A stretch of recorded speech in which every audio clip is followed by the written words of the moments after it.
Hello everyone, मैं हूं अमर और इस वीडियो में एक्सरसाइज 1.1 का क्वेश्चन नंबर 1 को सॉल्व करेंगे। क्वेश्चन 1 है, is zero a rational number, can you write in the form p by q where p and q are integers and q not equal to zero. Okay, यहाँ पर आपसे question कहा है कि बताओ कि जीरो जो होता है ना वो रेशनल नंबर होता है क्या। आपसे क्वेश्चन मार्क्स किया है कि जीरो रेशनल नंबर होता है। आप यस या नो में इसका आंसर देना है। यस या नो में आंसर देने के बाद आपसे ये भी बोला है can you write in the form p by Q.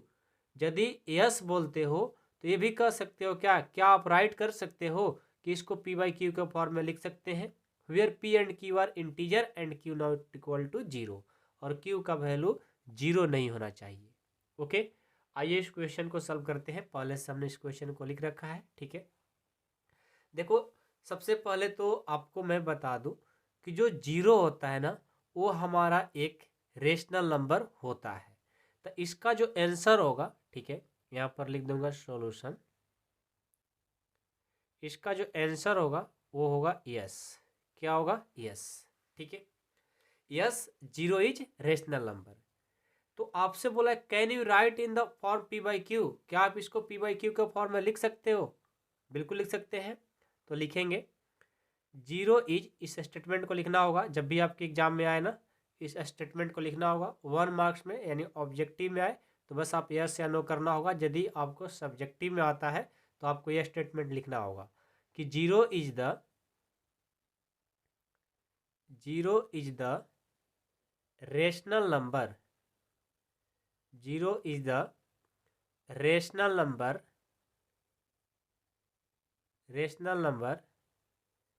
it can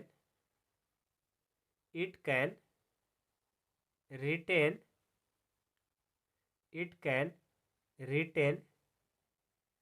in the form p by q,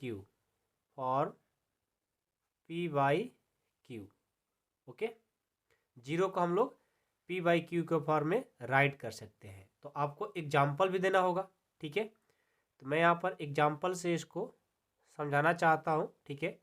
या आप लोग जब भी एग्जाम में देना तो इस एग्जाम्पल को भी आप लोग वहाँ पर राइट करके आना, ठीक है।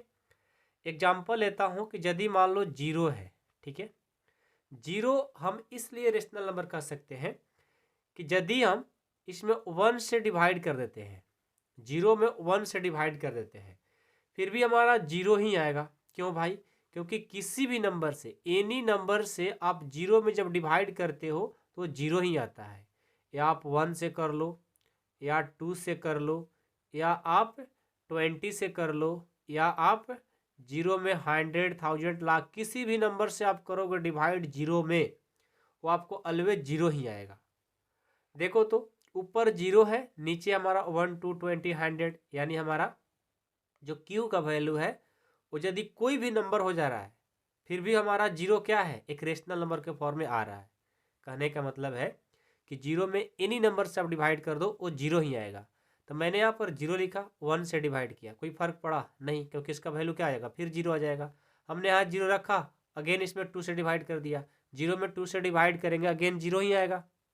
तो नीचे हम किसी भी नंबर से डिवाइड कर रहे हैं फिर भी वो जीरो को जीरो ही आ जा रहा है।